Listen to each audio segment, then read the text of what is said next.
So hello friends, Devendra Sonawala, physics faculty. हम लोगों ने अभी तक 12th साइंस में chapter number 1 electric field and electric charge के बारे में डिस्कशन की थी और हम लोगों ने पूरी थियरी उसकी कवर कर ली है, राइट। सो एक बार फिर से मैं आपके सामने उन टॉपिक्स के नाम रख लेता हूं जिसको हम लोगों ने ऑलरेडी डिस्कस कर लिया है। ओके, सो हम लोगों ने इनिशियल बेस पे पढ़ा था डिस्कशन ऑफ चार्ज, चार्ज की कुछ डेफिनेशन थी, right. Then after quantization of charge, okay, यानी conservation of charge, right, induction of charge, then after Coulomb's law in vector form, right, and electric field, superposition principle for Coulomb's law and superposition principle for electric field, right. Then after we discuss about the dipole, right. Dipole के बाद हम लोगों ने पढ़ा था, right, dipole की दो theory थी, यानी डाइपोल की वजह से हमको इलेक्ट्रिक फील्ड फाइंड करनी थी on the axis of the dipole और on the equator of the dipole. Okay, right. Now उसके बाद हम लोगों ने पढ़ा था if dipole is placed in uniform electric field then the torque applied to them is torque tau is equal to P cross E, right. Then the behavior of the dipole in non-uniform electric field. Then after we discuss about continuous charge distribution. There are the three theories in the continuous charge distribution. First one is the linear charge distribution, second one is the surface charge distribution, and third one is the volume charge distribution. Okay, so linear charge distribution is indicated by lambda is equal to Q by L. Surface charge distribution is indicated by sigma is equal to Q by A, and the volume charge distribution is indicated by rho is equal to Q by V. Okay, then after we discuss about the electric flux for uniform and non-uniform electric field. Okay, so उसके लिए भी हम लोगों ने equation prove किए थे। अगर uniform electric field में कोई प्लेन सरफेस रखेंगे हम लोग, ठीक है, तो उससे इंक्लोज होने वाली जो फ्लक्स होगी उसका इक्वेशन होगा phi is equal to E dot A. Okay, पूरी थियरी में अभी इसलिए मैं बोल रहा हूँ क्योंकि हमारे पुराने वीडियोस में और हमारे पुराने डिस्कशन में हम लोगों ने वो सब कर लिया है, ठीक है। चलिए, उसके बाद हम लोगों ने नॉन यूनिफॉर्म इलेक्ट्रिक फील्ड में अगर मैं कोई आर्बिट्रेरी शेप का प्लेन रखूंगा तो वहां पे आपको इक्वेशन मिलेगा, फ्लक्स एनक्लोज होगा वहां पे, flux phi is equal to integration of E dot dA, right. यानी कि उसको ऐसा भी बोल सकते हैं electric field enclose by the close surface, right, integration of the whole electric field, right, closed surface integration of the electric field will give you the flux associated with this surface. Okay, and उसके बाद हम लोगों ने पढ़ा था Gauss law, right, यानी कि हमारा जो ये स्टेटमेंट था phi is equal to integration of E dot dA, ये हमको ले जाएगा गॉस लॉ की तरफ। यानी इक्वेशन था आपका कुछ phi is equal to integration of E dot dA is equal to Q divided by epsilon naught, right, so that the flux linked with any closed surface is equal to the ratio of total charge enclosed by the surface to permittivity of the free space, right. तो ये हम लोगों ने देखा था Gauss law में, और last में हम लोगों ने गॉस लॉ के कुछ एप्लीकेशंस के लिए डिस्कशन किया था।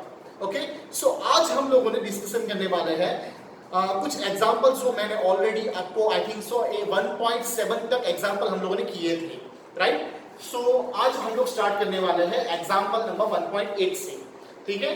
सो मैंने उसकी पूरी नोट्स बना ली है, ओके, और सारी नोट्स की पीडीएफ भी बेटा आपको मिल जाएगी बहुत अच्छे से, ठीक है। सो चलो स्टार्ट। चलिए, सो अभी हम लोग देख रहे हैं यहाँ पे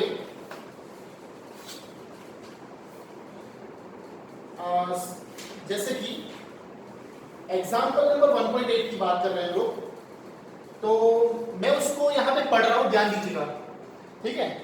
N electron falls through a distance of 1.5 centimetre, right, in a uniform electric field of a magnitude 2 × 10⁴ newton per coulomb. Okay, ध्यान दीजिएगा, मैं अभी आपको पहले यहां पे पूरे डेटा को लिख लेता हूं, ठीक है। ध्यान दीजिएगा, मैं यहां पे एग्जांपल नंबर 1.8 ध्यान दीजिएगा बेटा। सो आपको दिया है distance d is equal to 1.5 centimetre, right, तो उसको कन्वर्ट करना पड़ेगा आपको सेंटीमीटर को मीटर में, right, is equal to 1.5 into 10⁻⁻² metre, या फिर आप लिख सकते हैं 0.015। ओके, पता चल रहा है चला? चलिए, तो आप उसको डायरेक्टली 0.015 भी लिख सकते हैं। नेक्स्ट, इलेक्ट्रिक फील्ड में वो मूव कर रहा है, फ्री फॉल कर रहे हैं लोग, भाई फ्री फॉल कर रहे हैं, ठीक है। चलिए, सो इलेक्ट्रिक फील्ड की वैल्यू आपको दी है E is equal to 2 into 10 to power 4 Newton per Coulomb. The direction of the field is reverse, keeping its magnitude unchanged, and proton falls to the same direction and distance. Okay? Compute the time of the fall in each case. Okay. ध्यान दीजिएगा, मुझे इस सब में क्या देखना है? मुझे इस सब में क्या देखना है कि भाई मुझे कोई इलेक्ट्रिक फील्ड दी गई है, वो है यूनिफॉर्म इलेक्ट्रिक फील्ड है। अगर यूनिफॉर्म इलेक्ट्रिक फील्ड होगी तो उसकी इलेक्ट्रिक फील्ड लाइंस पैरेलल होगी एंड इक्वी डिस्टेंस पे होगी। तो ये आपको ध्यान में रखना है। पता चला नहीं चला? राइट। सो यहां पे मैं यहां पे एक फिगर ड्रॉ कर रहा हूं, देखिएगा, यानी कि दो केस दिए गए हैं। This one is the first case,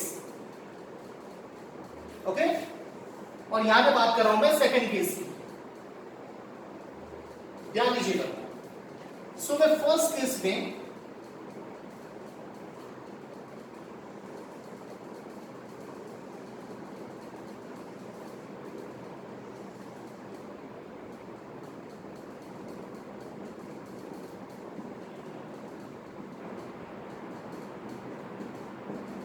first case में बेटा आप देख रहे हैं यहां पे कि इलेक्ट्रिक फील्ड जा रही है पॉजिटिव टू नेगेटिव की डायरेक्शन में, राइट।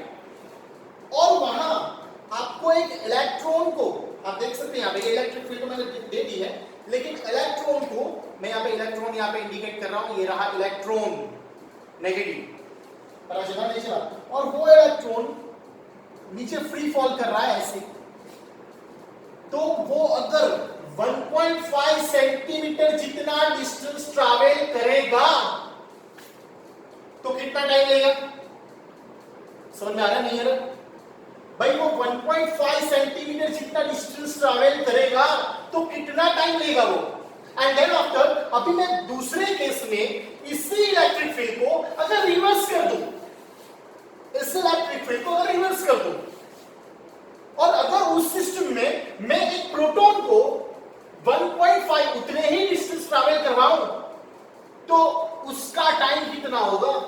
तो मुझे वो टाइम कैलकुलेट करना है, मुझे यहां पे गेटिंग और नोट, मुझे यहां पे वो टाइम कैलकुलेट करना है। ओके, नाउ इसकी फिगर भी हम लोग बना लेते हैं यहां पे।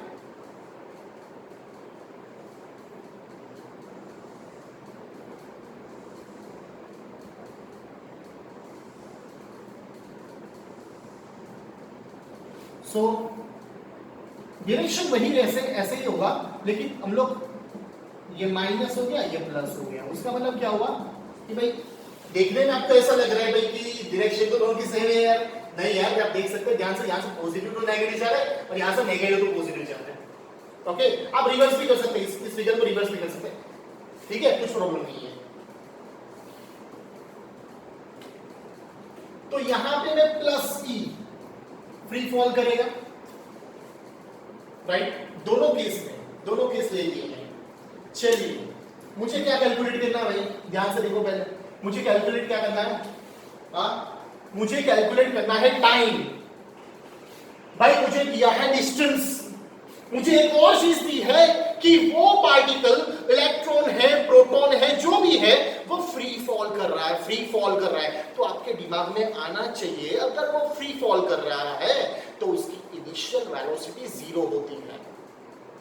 अगर आपके पास इनिशियल वेलोसिटी है, डिस्टेंस है, टाइम है, तो काइनेमेटिक का वो टी इक्वेशन आपको याद आने चाहिए, v is equal to v0 plus at, d is equal to v naught t plus half at square, and v square minus v naught square is equal to 2at। Okay, so इन तीन equation में से कौन सा equation यहां पे adopt करेंगे हम लोग? तो भाई सेकंड वाला, यानी d is equal to v naught t plus half at square। लेकिन उस इक्वेशन में आप देखेंगे वहां पे, यहां पे मेरे पास d है, t कैलकुलेट करना है, इनिशियल वेलोसिटी है, लेकिन एक्सेलरेशन नहीं है, राइट, हमारे पास एक्सेलरेशन नहीं है, we haven't any acceleration of any particle, so that मुझे यहां पे पहले एक्सेलरेशन कैलकुलेट करना है, जस्ट 2 स्टेप, जस्ट 2 इक्वेशन, दोनों इक्वेशन को यहां पे अप्लाई करके मैं डायरेक्टली टाइम का इक्वेशन निकाल लूंगा, राइट? और उस इक्वेशन में एक बार प्रोटॉन के लिए, एक बार इलेक्ट्रॉन के लिए टाइम निकाल लेंगे. It's a very easy process बेटा. ओके, चलिए बात करते हैं पहले इन जनरल. ध्यान से देखिएगा, हमारे पास इक्वेशन था, यहां पे जो फोर्स लगा है वो है electric force Fe. Fe is equal to m into a,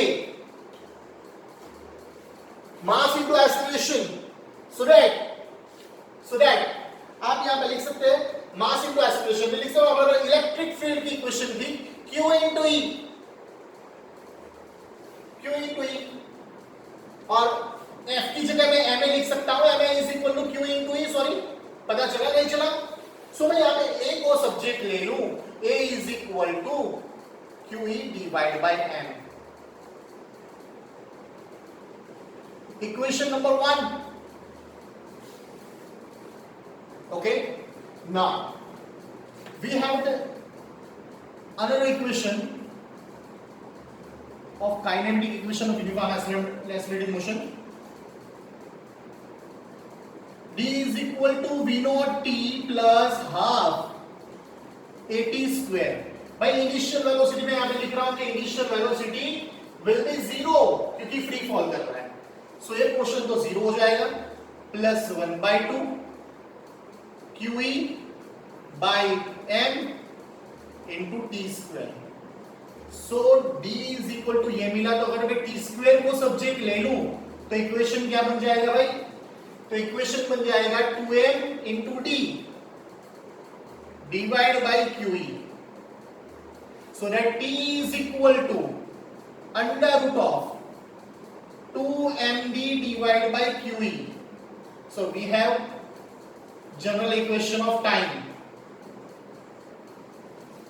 and this equation is used in the both the cases for electron and proton also. Okay, getting a note? Now यहां पर मैं दो case बना लूंगा, एक है electron के लिए, ठीक है, और एक बात करेंगे हम लोग प्रोटॉन के लिए. भाई इलेक्ट्रॉन की जब बात कर रहे हैं हम लोग, ठीक है, तो इस इक्वेशन में चेंज होगा. Te is equal to under root of 2me small t divided by q into E. Okay, so put all the value over here. So that 2 into mass of the electron. What is the mass of the electron?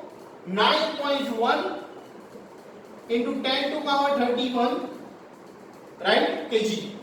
Distance we have already discussed, 0.015 meter.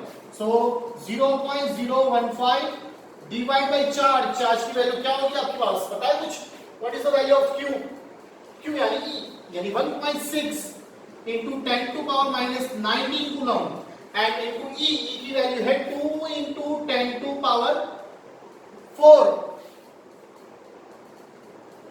Okay, सो इसकी calculation आप देखेंगे तो यहां पे TE मिलेगा कुछ आपको 2.92 nano second.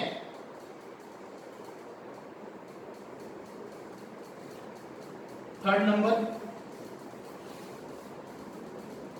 It's very easy. So that and TP proton के लिए same way 2mpd divided by q into E.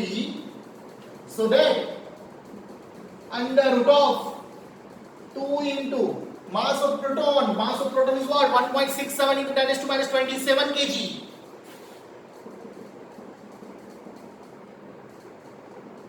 Into distance, what is the distance?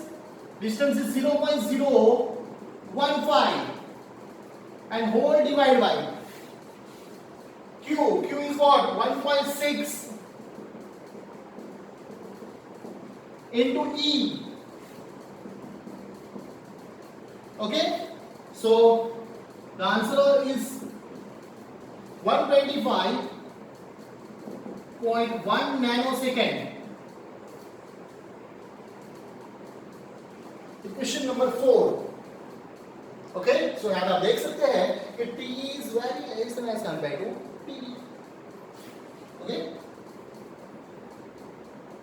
फिर ले सकते हैं TP is greater than T, discussion हो गई, ठीक है। So example number 1.8 is over, okay.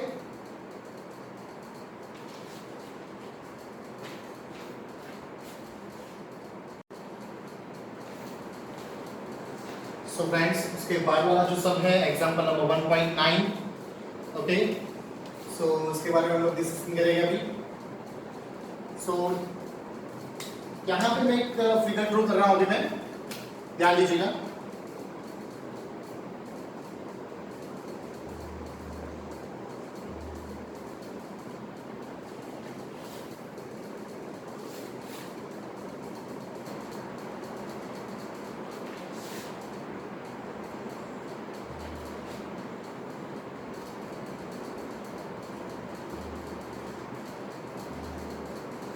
Suppose this one is an equilateral triangle.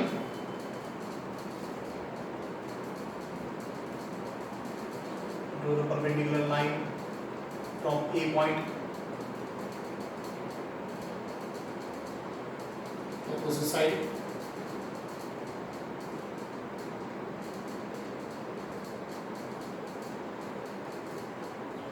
Two charges.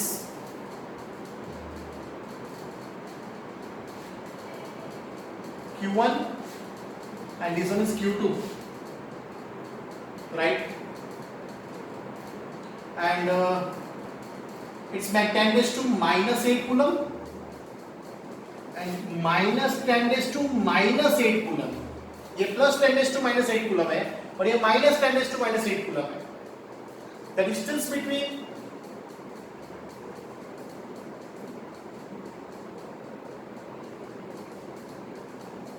Two charges, यानी side की बात करूंगा मैं, 0.1 मीटर होगा, ठीक है। सो यहां से ये डिस्टेंस कितना होगा 0.05, ये भी होगा 0.05, ओके। ध्यान दीजिएगा, 2 point charges Q1 and Q2 of the magnitude plus 10 raised to minus 8 coulomb and minus 10 raised to minus 8 coulomb respectively are placed 0.1 meter apart. Calculate the electric field at a point A, B, C as shown in figure. यानी figure आपको already दी है और वहां पे आपको 3 point वहां पे दिए हैं बेटा, देखिएगा यहाँ पे 3 पॉइंट दिए आपको, एक है ये वाला है पॉइंट A पॉइंट, ठीक है। दूसरा पॉइंट यहाँ पे एक्सिस पे है, इस तरफ है, जो यहां पे सपोज मान लीजिए यहां पे है, ये है B पॉइंट, ओके। और तीसरा पॉइंट है यहां पे C पॉइंट, गेटिंग और नॉट। तो इन 3 पॉइंट पे इन दोनों की वजह से मुझे इलेक्ट्रिक फील्ड फाइंड करनी है, ओके। ध्यान दीजिएगा, क्वेश्चन में वो भी दे दिया है आपको कि this distance is also 0.05 metre,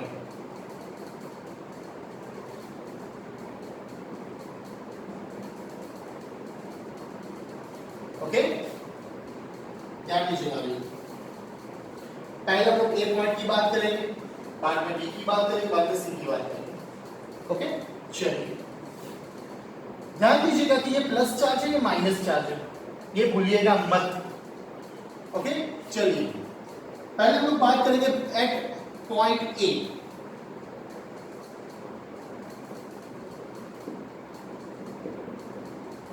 मैं बात कर रहा हूं A पॉइंट की, तो A पॉइंट पे इनकी वजह से और A पॉइंट पे इनकी वजह से, तो A पॉइंट पे पहले Q1 की वजह से और बाद में A पॉइंट पे Q2 की वजह से, तो यहां पे भी 2 पॉइंट आएंगे। Electric field due to Q1 charge, चलिए भाई मुझे पता है इक्वेशन क्या है, हाँ तो पता ही है ना इक्वेशन क्या है भाई, तो E1A क्योंकि 1 है और A पॉइंट है, E1A is equal to KQ1 divide by R1A square. भाई R1A यानी कि A पॉइंट से Q1 का डिस्टेंस यानी 0.05 है, K की वैल्यू मुझे पता है, K की वैल्यू 9 × 10⁻⁹ Q1 की वैल्यू मुझे पता है 10⁻⁸ कूलम प्लस में है और डिवाइड बाय R1 है यानी कि 0.05 होल स्क्वायर। सो अब इसकी कैलकुलेशन करेंगे आपको E1A मिल जाएगा। The value of E1A is equal to कुछ है 3.6 into 10⁴ न्यूटन पर कूलम। आप बेटा कैलकुलेशन खुद से कर सकते हैं, इसलिए मैं यहां पे डायरेक्ट आंसर लिख रहा हूं मैं। ओके, नेक्स्ट ध्यान दीजिएगा। नाउ मुझे electric field due to Q1 charge at A point मुझे मिल गया। Now second one Q2 charge की वजह से, ठीक है। अभी एक बात करूं मैं आपको, चलिए बाद में करते हैं, वैसे पहले इसकी वजह से इलेक्ट्रिक फील्ड फाइंड करेंगे। इलेक्ट्रिक फील्ड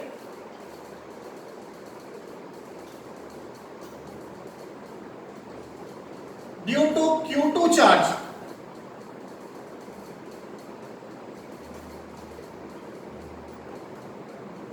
ओके, पता चला नहीं चला? सो यहां पे इलेक्ट्रिक फील्ड कितनी होगी? सो मैं यहां पे लिखूंगा E1B सॉरी E2A,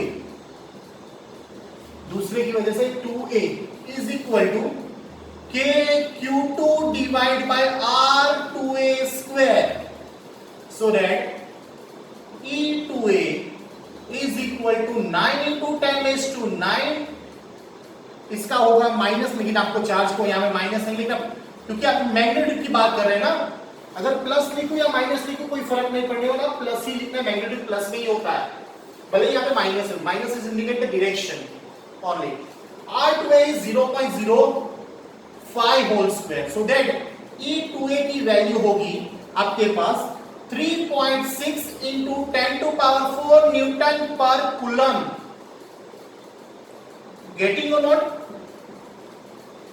ओके, अभी मैं आपको बता रहा हूं, मैं आपको क्या बताना चाहता था। देखिए यहां पे ये प्लस है, प्लस की वजह से यहां पे इलेक्ट्रिक फील्ड बाहर की ओर यानी इस तरफ होगी, माइनस की वजह से यहां पे इलेक्ट्रिक फील्ड अंदर की ओर उसकी तरफ हो, टुवर्ड्स द चार्ज इस तरफ, यानी E1A यहां मिलेगा इस तरफ और E2A इस तरह, यानी दोनों की डायरेक्शन सेम मिलेगी ना।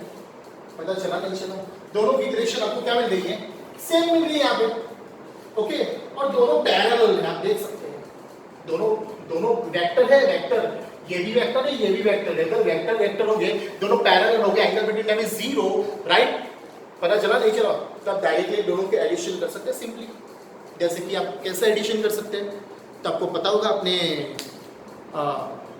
11 में लॉ ऑफ पैरेललोग्राम पढ़ा था, आपने लॉ ऑफ पैरेललोग्राम पढ़ा था, आपको पता हो तो, ठीक है। तो लॉ ऑफ पैरेललोग्राम में क्या पढ़ा था भाई? अगर दो वेक्टर हो गए तो उसका रिजल्टेंट, ठीक है, दो वेक्टर में मान लो A और B है, उसका रिजल्टेंट R है। So R is equal to √(a² + b² + 2ab cos theta. अगर theta angle between them is, यहां पे क्या है 0, cos 0 हो जाएगा 1। पता चला नहीं चला?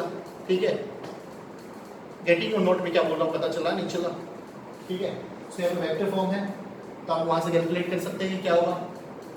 ओके, सो यहाँ पे मैं डायरेक्टली उन दोनों को एडिशन कर सकता हूँ क्योंकि दोनों एक ही डायरेक्शन में होंगे, और एक ही डायरेक्शन में होने की वजह से मैं डायरेक्टली उसको ऐड और ऑपोजिट होते तो मैं सब्ट्रैक्शन कर सकता था, लेकिन यहाँ पे एक ही डायरेक्शन में होने की वजह से मैं यहाँ पे क्या कर रहा हूँ, मैं एडिशन कर रहा हूँ। ध्यान से लिखिए, आप देख सकते हैं कि दोनों की वैल्यू आपको क्या सेम मिल रही है, दोनों की वैल्यू सेम मिल रही है मुझे यार, ठीक है। सो नेट इलेक्ट्रिक फील्ड यहाँ पे लिख रहा हूँ कि नेट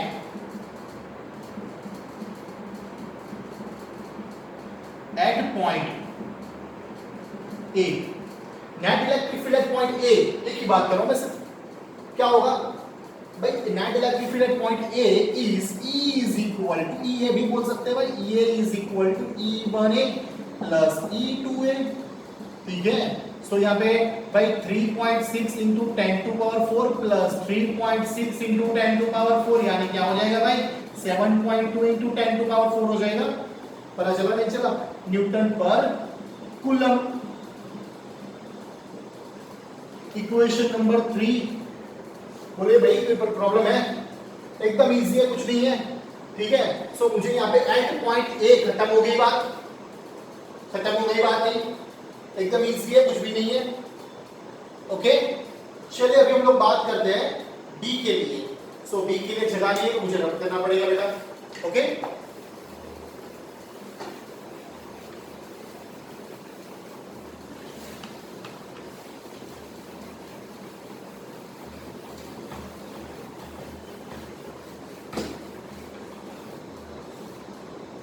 ध्यान दीजिएगा।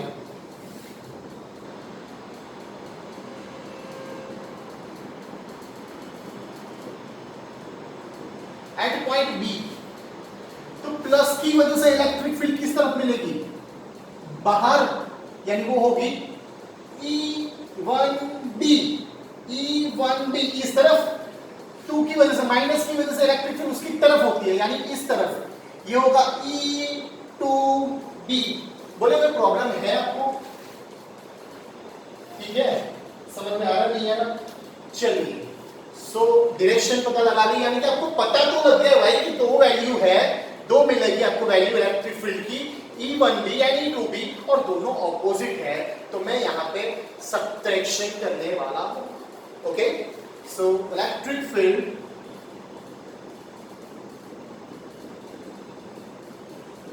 ड्यू टू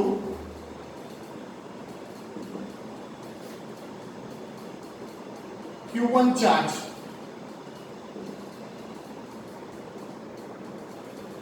इसकी वजह से equation by E1B is equal to K Q1 by R1B square.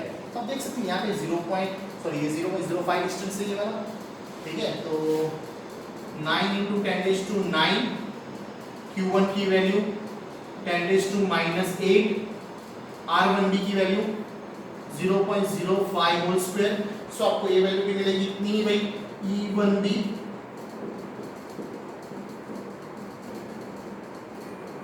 Newton per coulomb. Ready को नोट बेटा, बहुत इजी है यार, कुछ भी नहीं है। E2B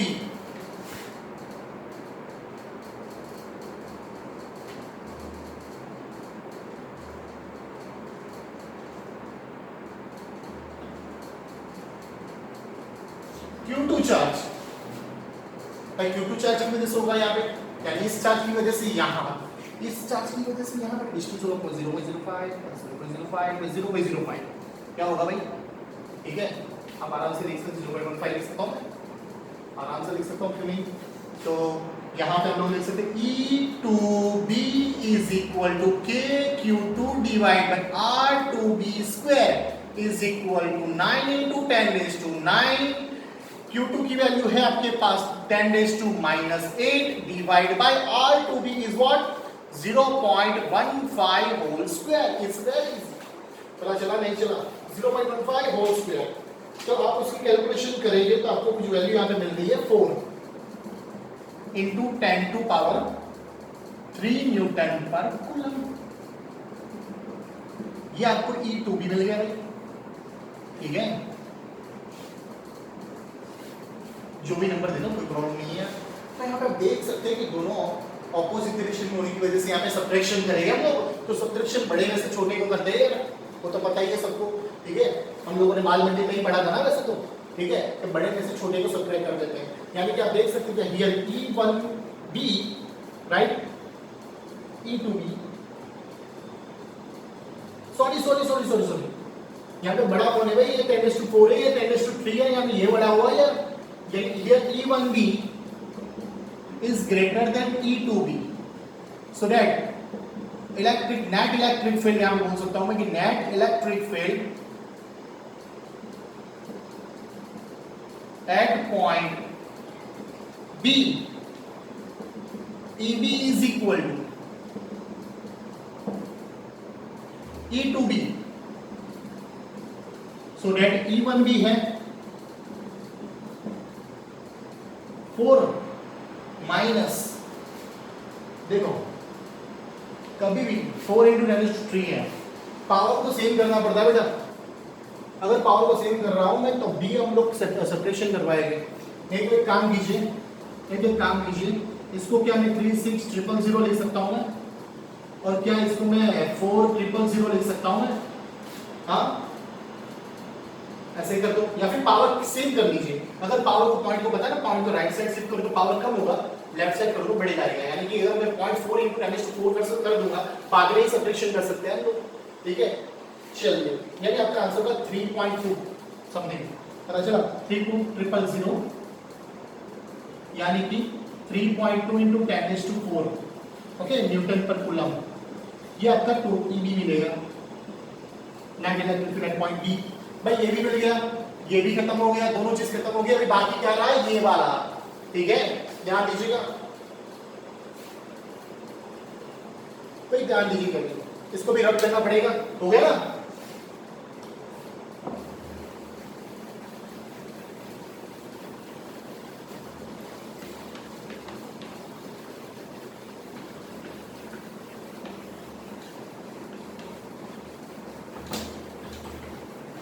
चलिए भाई चलिए,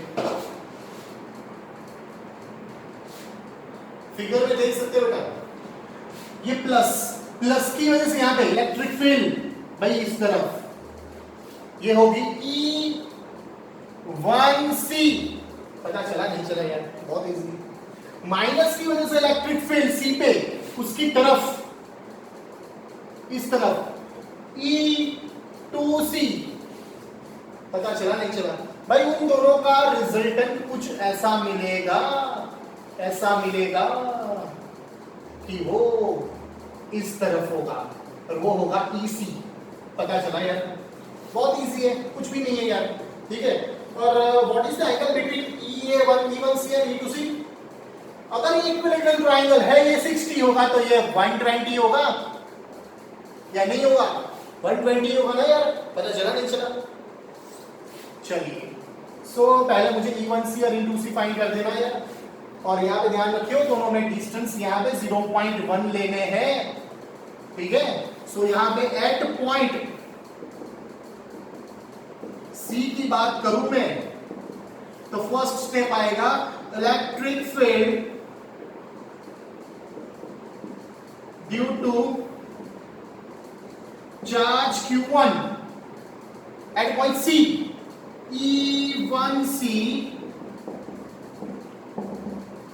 E1C is equal to KQ1 by R1C square is equal to 9 into 10⁻⁹। Q1 की वैल्यू है 10⁻⁻8 divide by R1C square. R1C क्या होगा बेटा? R1C 0.1, ठीक है। तो इसका कुछ आंसर डायरेक्टली मैं आपको बोल देता हूं, 9 into 10⁻³ है। So E1C is equal to 9 into 10⁻³ newton per coulomb, ठीक है, पता चला नहीं चला। Now next electric field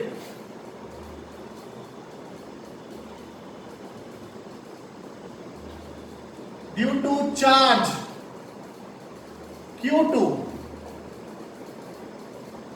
so E2C is equal to KQ2 divided by R2C square, very good। 9 into 10⁻⁹, Q2 की वैल्यू 10⁻⁻8, R2C की वैल्यू 0.1। क्या फर्क पड़ा, दोनों सेम ही तो है, पता चला नहीं चला, समझ आ रहा नहीं आ रहा, दोनों सेम है। तो E2C भी भाई उतना ही मिला, कितना मिला, 9 into 10⁻³ न्यूटन पर कूलम, दोनों सेम ही है भाई।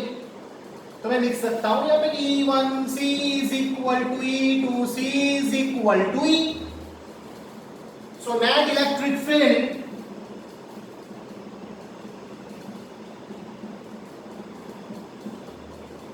ठीक है। आप ढूंढेंगे यहाँ पे EC is equal to क्या होगा भाई, यहाँ पे पाई था, सॉरी वो पैरेललोग्राम वो लगाएंगे।